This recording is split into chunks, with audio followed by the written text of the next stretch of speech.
너 일부러 엎었지? 김이 모락모락 오르던 미역국이 바닥으로 쏟아졌다. 둔탁한 그릇 소리와 함께 식탁 끝이 젖었다. 추석날 저녁 시댁 거실의 공기가 벌겋게 달아오른 순간이었다. 남편은 벌떡 일어나 내 머리카락을 거칠게 움켜쥐었다. 뒤쪽에서는 시누이가 팔짱을 끼고 사촌들이 씩 웃었다. 누군가는 휴대폰 카메라를 슬그머니 들이대는 것 같기도 했다. 그 순간 나는 이상하게도 소리가 반쯤 꺼진 세상 안으로 밀려 들어가는 기분이 들었다. 소리들은 멀어지고 사람들의 입모양만 크게 보였다. 하기 싫으면 하기 싫다고 말해야지. 그건 왜 엎어? 죄송합니다. 익숙한 대사가 입 밖으로 굴러나왔다. 마치 무릎 반사처럼. 이 집에 들어온 후로 가장 많이 발음한 두 글자였다. 시어머니의 혀차는 소리가 들렸다. 아이고, 내가 그래서 반대했다니까. 저런 집안 딸은 안 된다 했지. 시누이는 기어 들어오는 듯한 목소리로 한술 더 떴다. 엄마, 그냥 내쫓아. 오빠 인생만 잡아먹어. 바닥에 무릎을 대고 엎질러진 국을 닦았다. 휴지로 닦아내다 문득 손등에 시퍼런 멍이 맺혀 있는 걸 봤다. 이상했다. 고작 살림살이 속상함이 아니라 뼛속으로 꺼멓게 스며드는 모욕감, 그게 오늘은 유달리 선명했다.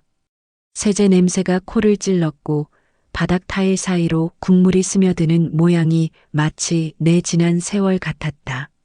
남에게 밟히고 문질러져 흔적만 남는 해묵은 얼룩. 저녁이 끝나고 그들은 거실에 모여 예능을 틀었다. 나는 부엌에서 조용히 설거지를 했다. 물 흐르는 소리에 마음이 서서히 가라앉는 줄 알았는데 아니었다. 가슴속 어딘가가 조금씩 아주 규칙적으로 딱딱 끊어지는 소리가 났다. 탁, 탁, 탁, 마치 오래된 시계가 마지막 시간을 세는 소리처럼. 거울을 봤다. 한쪽으로 쓸린 머리카락, 뺨에 남은 얕은 손자국, 눈가에 번진 마스카라. 낯선 여자였다. 언제부터 이렇게 됐지? 나는 그 여자의 입모양을 읽었다. 내 목소리였지만 남의 것도 같았다. 15년 전 처음 이 집에 온 날에 나는 어디로 갔을까? 첫 명절에 떨리는 손으로 전을 부치며 잘 보이면 사랑받겠지 믿던 그 순진한 사람은 도대체 어디 사라졌을까? 그때 남편이 부엌 문턱에 기대 섰다. 다음부턴 조심해. 툭 던지듯 말하곤 TV 소리로 다시 사라졌다. 한 문장이 날 향해 왔다가 아무 책임도 없이 등을 돌리는 그 사람 특유의 태도. 나는 생전 처음으로 웃음이 났다. 어처구니 없는 그러나 묘하게 시원한 웃음. 나 이제 못 참겠어. 내가 내게 말했다. 내 속에서 내 편을 찾아 부르는 낮은 호명. 뭐라고? 남편이 귀를 의심하는 표정으로 돌아봤다. 나는 마른 수건을 개수대에 얹고 똑바로 서서 그를 봤다. 나 이혼할래. 공기가 잠깐 멈췄다. TV에서 터지는 웃음소리와 방 안의 정적이 와르르 부딪히며 산산조각 났다. 시어머니가 벌떡 일어나 고함을 질렀다. 뭐? 이혼? 내가 뭘 믿고? 남편은 비웃음을 터뜨렸다. 이 나이에? 어디 가서 밥은 먹고 살겠냐? 나는 내 목소리가 이렇게 단단할 수 있다는 걸 그날 처음 알았다. 어디든 여기보단 낫겠지. 남편의 얼굴이 일순간 굳었다. 그는 발걸음을 내게로 성큼 옮겼다. 지금 당장 꺼져. 그래, 들으려고 한 말이었다. 그 말이 필요했다. 나가라는 말. 문턱을 넘어가게 만드는 최종 신호. 방으로 들어가 가방을 꺼냈다. 두 벌의 옷, 낡은 지갑, 아버지가 돌아가시며 남긴 만년필, 그리고 오래전부터 서랍 깊숙이 숨겨둔 노란 봉투 하나. 누가 보면 그냥 종이 쪼가리 같을, 그러나 내겐 마지막 장치 같았던 봉투. 펼쳐보니 오래된 주소와 낯선 집번이 적혀 있었다. 어릴 적 나를 잠깐 돌봐주었던 정임 이모가 끼적이던 글씨. 혹시 모를 때 라는 메모가 달려 있었다. 나는 그 종이를 다시 접어 가방 안쪽 포켓에 넣었다. 아직은 꺼낼 때가 아니다. 오늘은 다짐만 챙겨나가자. 현관문을 나서기 직전 시어머니가 말했다. 다신 돌아오지 마. 우리 집 문턱 못 넘어. 나는 고개를 숙였다가 천천히 들었다. 걱정 마세요. 다음에 올 땐 손 닦을 휴지부터 바꿔놓고 올게요. 그 말의 뜻을 아무도 이해 못했겠지. 나도 정확히는 몰랐다. 다만 오늘로 끝이라는 건 분명했다. 문을 닫자 복도의 빗소리가 더 크게 들렸다. 엘리베이터 버튼을 누르며 손등에 멍을 쓸어보았다. 통증은 조금도 줄지 않았는데 이상하게도 눈물은 멈췄다. 층수를 내려가는 동안 거울처럼 반짝이는 엘리베이터 벽에 내 얼굴이 겹겹이 비쳤다. 그중 하나가 내게 말했다. 잘했어. 오늘의 넌 너를 선택했어. 밖으로 나오니 가을비가 골목을 얇게 덮고 있었다. 가로등 불빛이 물결처럼 번졌다. 나는 우산이 없었다. 대신 고개를 들었다. 비를 맞으며 걷는 선택이 왠지 좋았다. 어쩌면 씻겨 내려가야 할 것들이 너무 많아서였는지도 모른다. 찜질방 카운터에서 하룻밤 요금을 계산하며 점원에게 빗물을 털었다. 옷이 푹 젖어 무거웠다. 타월을 빌려 머리를 말리다 말고 락커에 가방을 밀어넣는데 휴대폰이 떨렸다. 표시 제한 번호. 받아야 할까 말아야 할까? 이런 시간의 전화는 대개 나쁜 소식이었다. 하지만 오늘 나는 새로운 선택을 하기로 했지. 여보세요. 차분한 여자 목소리가 들렸다. 혹시 박소연 씨 맞으신가요? 네, 그런데요. 저는 법무법인 서아의 변호사 김현주라고 합니다. 잠깐 이야기 나눌 수 있을까요? 오래 찾았습니다. 심장이 툭 하고 덜컥 내려앉았다. 저를요? 네. 고 박정임 여사님 관련 건입니다. 정임. 오랜만에 듣는 이름. 초등학교 때 나를 며칠씩 맡아주던 엄마의 친구. 그 따뜻한 냄새의 주인. 죄송하지만 지금은 좀. 알고 계실지 모르겠지만 여사님께서 생전에 남겨두신 문서가 있습니다. 박소연 씨께 전달하라는 유언이 오늘 우연히 연락처가 확인되어 바로 드렸어요. 락커 문이 덜컥 소리를 내며 닫혔다. 나는 다시 열지도 완전히 닫지도 못한 채 그 사이 어딘가에 서 있었다. 그 문서가 뭐죠? 변호사가 한 박자 쉬었다. 상세는 내일 사무실에서 뵙고 직접 설명드리고 싶습니다. 다만 박소연 씨, 오늘은 어디에 머무시나요? 혹시 불편하지 않으시겠어요? 그 물음은 낯선 이의 위로치고는 너무 다정했다. 나는 한숨을 길게 내쉬었다. 괜찮습니다. 내일 찾아뵐게요. 전화를 끊고 사물함에 기대섰다. 온몸이 젖어 서늘했지만 마음 한가운데 작은 불씨가 살아났다. 잿더미 속에서 깜빡이는 그 불빛. 이름을 붙여보자면 아마도 가능성. 혹은 복구. 아니, 더 정확히 말하면 복수의 씨앗. 대중탕의 온수는 뜨거웠다. 나는 오래오래 물속에 앉아 있었다.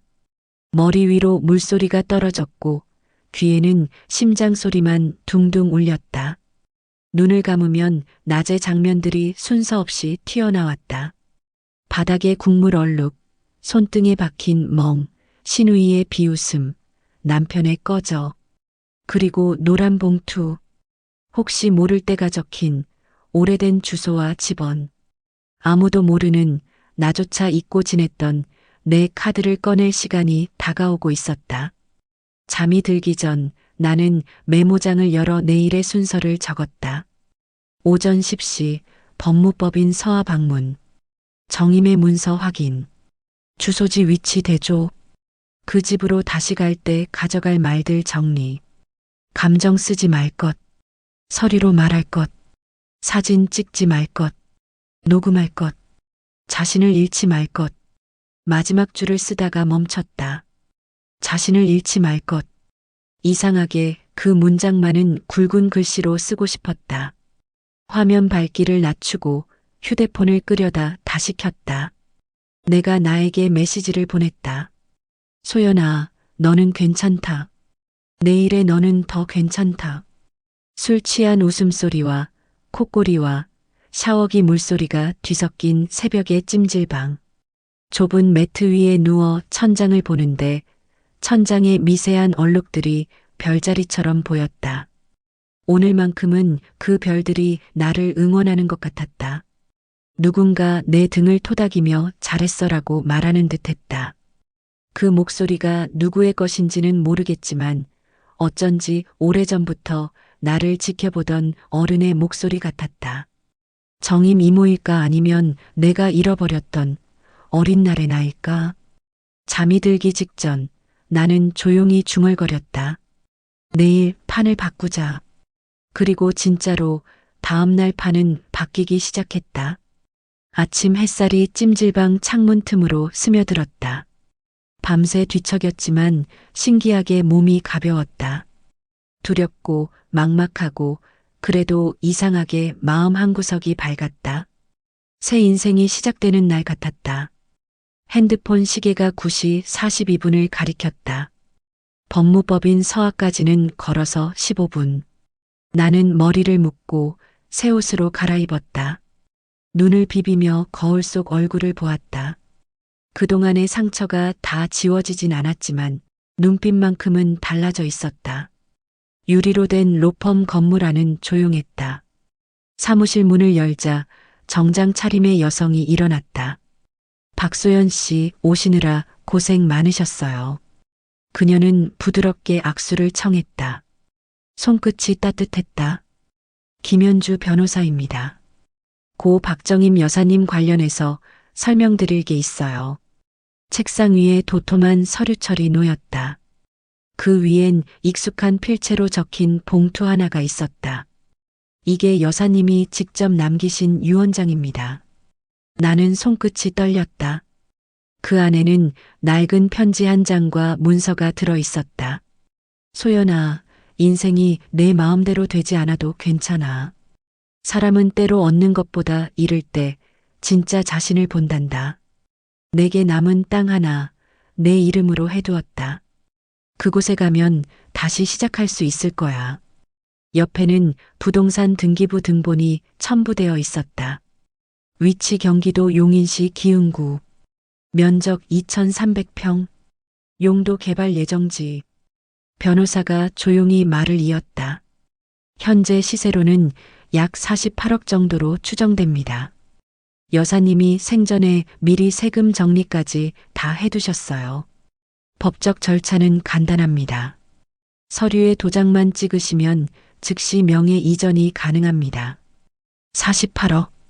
그 숫자는 머리로는 느껴지지 않았고 그저 온몸이 잠깐 얼어붙는 느낌이었다. 나는 눈을 감았다. 지난밤 머리채를 잡히던 순간 시어머니의 비웃음, 이 나이에 어디 가서 밥은 먹고 살겠냐던 남편의 말이 한꺼번에 떠올랐다. 그리고 그 모든 장면 위로 할머니의 목소리가 겹쳐졌다. 사람은 자기를 버린 자리에서 다시 일어나야 진짜야. 나는 조용히 웃었다. 변호사님, 도장 찍겠습니다. 며칠 뒤 등기소에서 내 이름이 찍힌 서류를 받았다. 손끝이 뜨거웠다. 박소연 세 글자가 이리 단단해 보인 적이 없었다. 이제 시작이었다. 나는 바로 부동산 사무소를 찾았다. 이 땅 매각이 가능한가요? 직원이 지도를 보더니 눈을 크게 떴다. 여기요? 지금 신도시 예정지인데요? 한 달 전만 해도 20억대였는데 지금은 글쎄요, 공시가격 기준으로도 40억은 넘었을 겁니다. 그는 이어 말했다. 조금만 더 기다리세요. 이 근처로 도로 계획이 확정되면 값이 2배는 뛸 겁니다.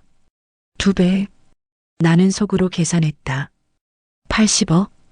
그 숫자를 떠올리는 순간 머릿속 어딘가에서 번개가 치는 것 같았다. 그날 밤 나는 혼자 용인 땅을 보러 갔다. 가을 들판에 붉은 노을이 물들고 바람에 억새풀이 흔들렸다. 그 풍경을 보고 있으니 이상하게 눈물이 났다. 정임 이모나 이제 괜찮아요. 손에 흙을 쥐었다. 이건 돈이 아니라 내가 다시 일어날 기회였다. 그 순간 머릿속이 맑아졌다. 이제 복수를 할 수 있는 사람이 되었다는 걸 실감했다. 다음 날 아침 나는 변호사 사무실을 다시 찾았다.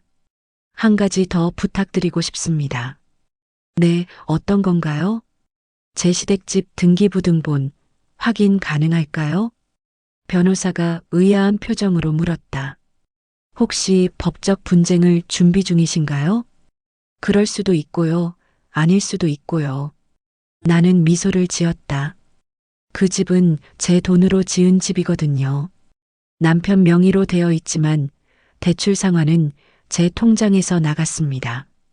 변호사는 고개를 끄덕였다. 그렇다면 금융 기록을 확인해 볼 필요가 있겠네요. 그녀는 내 손에 한 장의 동의서를 건넸다. 이걸 작성하시면 제가 대신 조회해 드리겠습니다. 서류를 쓰는 손끝이 떨렸지만 그건 두려움이 아니라 기대 때문이었다. 그날 밤 나는 노트에 다시 다짐을 적었다. 시댁집 대출 계좌 추적, 명예 이전 소송 준비, 부동산 가치 상승 대기, 복수는 감정이 아니라 계획으로. 그리고 마지막 줄에 이렇게 썼다. 3개월 뒤 그 집 문 앞에 다시 선다. 며칠 뒤 변호사에게서 전화가 왔다. 박소연 씨 말씀하신 대출건 확인했습니다. 남편분 계좌에 매달 입금된 상환금 대부분이 박소연 씨 개인 계좌에서 이체된 게 맞습니다. 법적으로 공동재산으로 입증 가능합니다. 그 순간 나는 휴대폰을 꼭 쥐었다. 손끝이 미세하게 떨렸다. 하지만 입가에는 처음으로 웃음이 번졌다. 이제부터 제 인생은 제가 씁니다. 며칠 뒤 부동산 계약이 체결됐다. 땅 절반을 매각했고 계좌에 42억이 들어왔다. 내 이름으로 된 잔고가 눈앞에 찍히는 순간 숨이 멎는 듯했다. 화면 위 숫자를 바라보다 나는 천천히 중얼거렸다. 이제 내 차례야. 고객님, 서류 모두 완료됐습니다. 등기 이전 절차가 끝났고 명의가 박소연 씨로 변경됐어요. 변호사의 말에 나는 조용히 고개를 끄덕였다. 책상 위에 펼쳐진 부동산 서류는 반짝였다. 잉크 냄새가 새로웠다. 종이 위에 또렷이 적힌 글자. 소유자 박소연. 그 세 글자가 내 인생을 다시 정의했다. 손끝이 미세하게 떨렸다. 하지만 그 떨림은 두려움이 아니라 힘을 손에 쥔 사람의 전율이었다. 3개월 전 나는 그 집에서 내쫓겼다. 추석날 밤 며느리의 눈초리와 남편의 손길에 짓밟혀 바닥으로 떨어졌다. 그때의 나는 초라했다. 하지만 지금 나는 그들이 살고 있는 바로 그 집의 실질적 주인이었다. 변호사는 내게 마지막으로 물었다. 정말 직접 가실 건가요? 네. 오늘은 가야겠어요. 혹시라도 자극적인 행동은 피하세요. 법적으로는 이미 이겼으니까요. 나는 미소 지었다. 변호사님, 오늘은 싸우러 가는 게 아니라 알려주러 가는 거예요. 세상이 바뀌었다는 걸. 그날 오후 나는 검정 코트를 걸치고 그 집 앞에 섰다. 대문 앞에는 낙엽이 수북했다. 예전 같았으면 쓸어 담았겠지. 이젠 아니다. 문을 두드렸다. 누구세요? 문틈 사이로 며느리의 목소리가 새어나왔다. 나는 고개를 들었다. 나야, 소연이. 순간 안쪽이 술렁였다. 잠시 후 문이 삐걱 열렸다. 며느리의 얼굴이 굳었다. 여길 왜 와요? 그녀의 시선이 내 옷차림을 훑었다. 예전의 초라한 모습이 아니었다. 단정한 코트, 가죽 가방, 단발머리. 그녀가 모르는 또 다른 나였다. 이혼 서류 받으러 왔어. 며느리는 입꼬리를 비틀었다. 그건 이미 끝났잖아요. 오빠랑은 남남이에요. 이제 다시는 우리 집에. 그녀의 말이 채 끝나기도 전에 집안에서 남편이 나타났다. 그 역시 나를 보자마자 얼굴이 굳었다. 너 뭐하러 왔냐? 나는 조용히 가방에서 서류를 꺼냈다. 두꺼운 파일이 식탁 위에 툭 떨어졌다. 방 안의 공기가 순간 얼어붙었다. 이게 뭐야? 남편이 물었다. 나는 미소를 지었다. 이 집 등기부등본이야. 그리고 이건 변호사 위임장. 남편이 코웃음을 쳤다. 그게 왜 네가 들고 다녀? 왜냐하면 이제 이 집은 내 거니까. 잠깐의 침묵. 시어머니가 거실에서 뛰쳐나왔다. 뭐? 내가 뭐라 그랬어?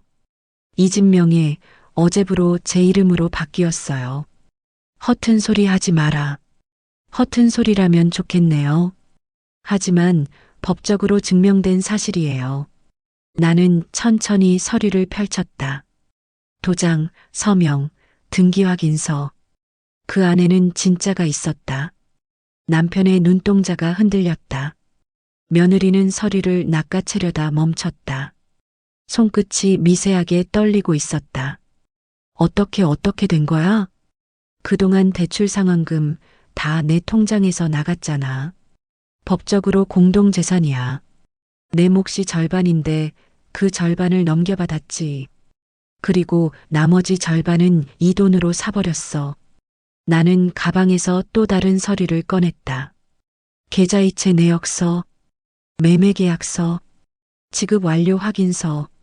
3개월 전엔 머리채를 잡히던 여자였지만 이제는 이 집의 주인이야. 그 말에 며느리의 얼굴이 하얗게 질렸다. 남편은 아무 말도 하지 못했다. 그때 초인종이 울렸다. 변호사 김현주입니다. 문이 열리자 변호사가 들어왔다.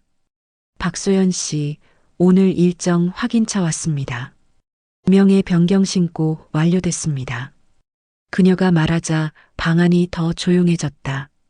시어머니의 손이 허공에서 떨렸다. 이게 무슨 말도 안 돼. 말도 안 되게 살았던 건 저였죠. 이제 조금 정상으로 돌아왔을 뿐이에요. 나는 변호사에게 고개를 끄덕였다. 이제 그만 나올게요. 정리할 건 남은 분들이 하시겠죠. 현관문 앞에서 마지막으로 뒤를 돌아봤다. 그들의 표정은 복잡했다. 분노, 혼란, 두려움, 그리고 조금의 후회. 나는 고개를 숙이며 말했다. 이젠 나를 함부로 부르지 마세요. 박서방네 며느리 아니니까.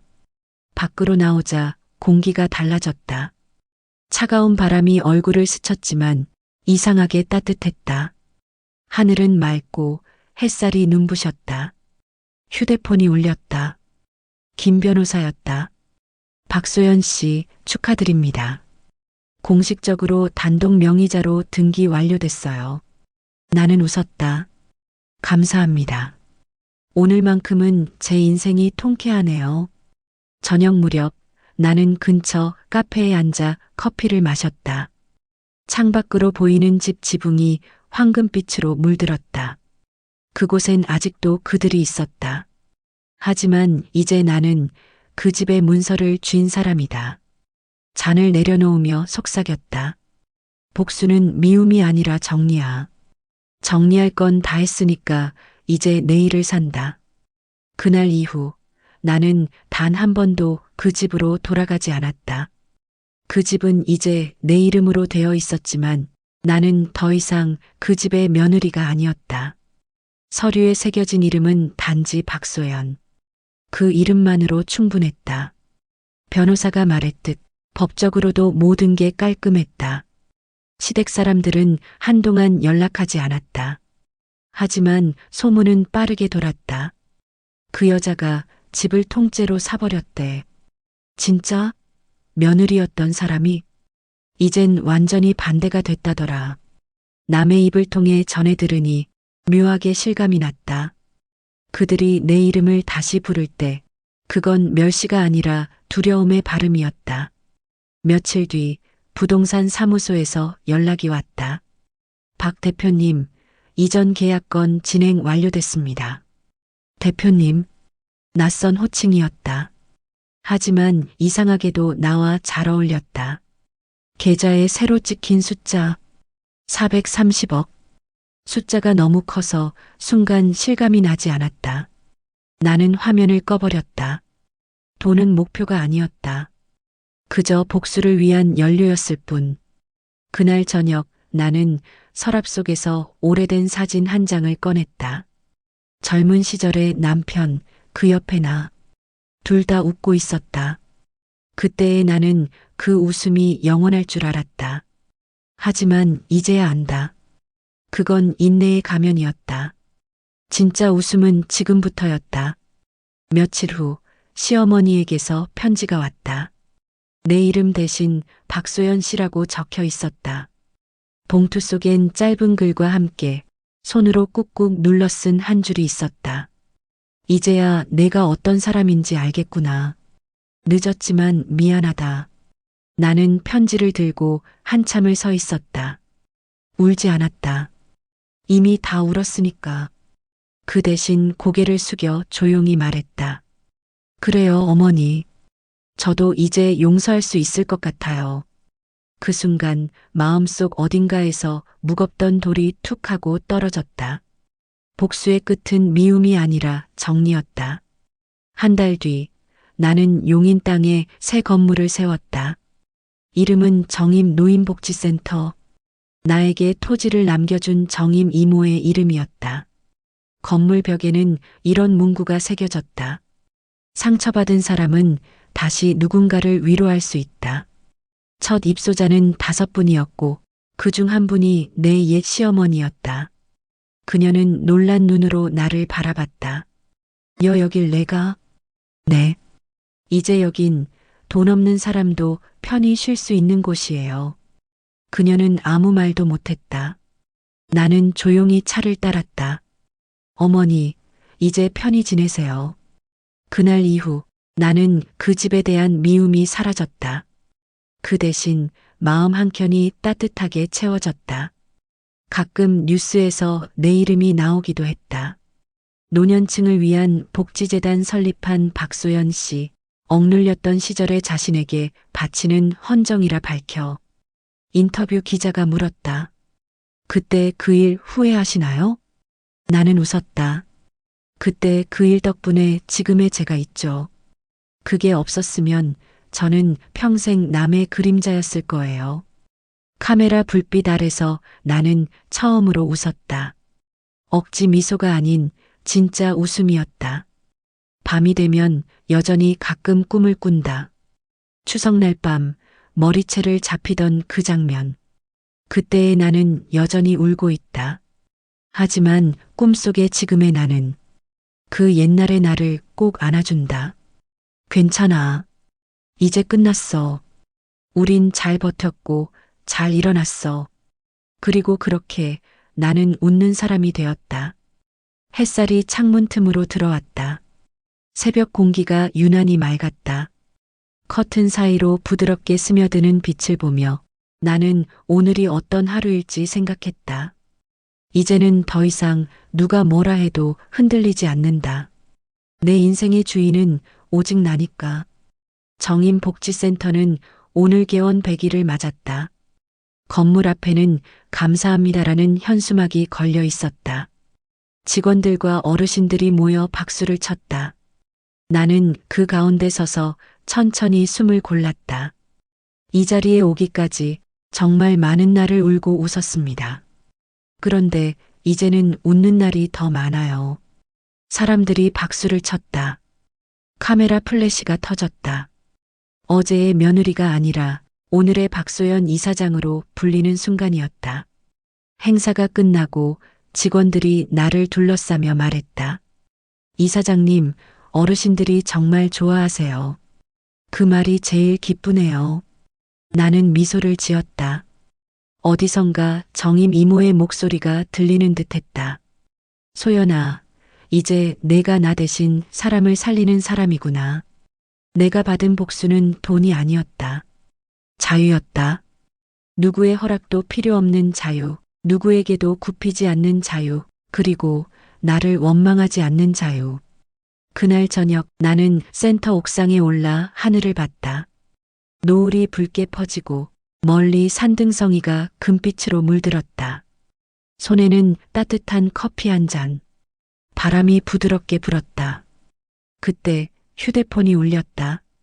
발신자 전 남편. 잠시 망설이다 전화를 받았다. 여보. 낯선 호칭이었다. 그동안 미안했다. 너무 늦었지? 나는 잠시 하늘을 바라봤다. 그리고 조용히 대답했다. 응, 늦었어. 혹시 다시 시작할 수 있을까? 아니, 난 이미 새로 시작했어. 너 없는 세상에서. 전화기 너머로 한참 침묵이 흘렀다. 그 침묵은 오래된 추억이 마침내 사라지는 소리였다. 나는 천천히 전화를 끊었다. 그리고 마음속으로 말했다. 이제 진짜 끝났어. 밤이 되자 센터의 불빛이 하나둘 켜졌다. 창문 너머로 어르신들이 웃으며 식사하는 모습이 보였다. 그 모습을 보는데 문득 생각이 들었다. 인생은 결국 주어진 판 위에서 끝까지 버티는 사람의 게임이구나. 내가 버텼던 시간들, 참았던 눈물, 그 모든 게 오늘의 나를 만들었다. 그리고 그 사실이 무엇보다 통쾌했다. 늦은 밤 나는 일기장을 펼쳤다. 첫 장엔 오래전 다짐이 적혀 있었다. 언젠가 이 집 문 앞에 다시 설 거야. 그리고 웃으며 나올 거야. 그 다짐은 이미 이루어졌다. 나는 그 집의 주인이 되었고 결국 그 미소로 마무리했다. 이제 더는 복수가 필요 없다. 왜냐하면 진짜 복수는 그들이 아닌 나 자신을 되찾는 일이었으니까. 창밖에 달빛이 부드럽게 내렸다. 나는 조용히 커피를 마셨다. 입안에 퍼지는 따뜻한 향이 좋았다. 정임 이모, 이제야 이해했어요. 왜 그 땅을 내게 남겨줬는지. 그건 단지 돈이 아니라 두 번째 인생의 열쇠였다. 이야기의 끝에서 나는 시청자들에게 말하고 싶다. 우리가 사는 인생엔 늦은 시작이란 게 없어요. 상처가 있어도 버림받아도 그 끝에는 반드시 새로운 문이 열려요. 나는 웃으며 카메라를 바라봤다. 이 영상이 누군가의 용기가 되길 바랍니다. 무료로 할 수 있는 구독과 좋아요, 그게 또 다른 누군가의 인생을 바꿀지도 모르니까요. 그리고 마지막으로 나는 조용히 한마디를 남겼다. 인생은 복수보다 용서가 더 큰 사이다다. 끝까지 살아낸 사람에게 세상은 결국 미소를 건넨다. 가을 사연이었습니다. 감사합니다.